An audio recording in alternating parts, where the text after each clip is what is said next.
Hi, everybody. Thanks so much. Not only executive director, I get to call myself co-founder of this nonprofit. We're only a year and a half old. So co-founder, who would be crazy enough to start a nonprofit in this day and age, in this climate? I was that crazy person, and it came down to one event that was very impactful in my life.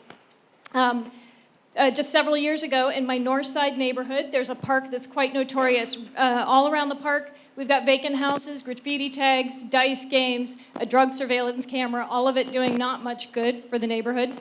And there's a park in the middle of all of this blight. In the park is a group of kids, actually quite a few groups of kids, who have taken up residence, enjoy intimidating people, enjoy being up to basically no good. It's been a very unfortunate thing. So in my 20 years of being in this neighborhood, I've come to know the dynamics of this park. What it came down to one night was in the course of my former work, I had a client in a wheelchair who was moving into one of the buildings that was just being renovated. From the park started flying rocks at us, and I was livid. So I'm a mother. I thought I'd go over and maybe talk to these kids a little bit.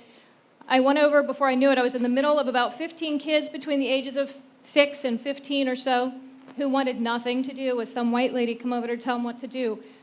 And at that moment, I made a quick decision. You know, calling the cops wasn't going to do any good. I didn't want to do that anymore. I wanted to engage. I wanted to talk to them. I wanted to find out why. And it was extraordinary. As soon as I started asking questions and showing these kids that I cared about them, they responded. They answered, they offered their own questions. And what I learned that night was that these kids felt like they didn't have anything but the park. They did not feel that they were part of Northside. They didn't feel they were part of a community. They didn't have anything engaging that would draw them in. Engaging was not even part of their vocabulary. So what that led to was a complete obsession. Over the next 24 hours, I started to talk to everybody who I thought might want to be a part of finding a solution for the kids in the park. Everybody wanted to talk about it, but suddenly I realized it was that hot potato issue that nobody wanted to have land in their lap.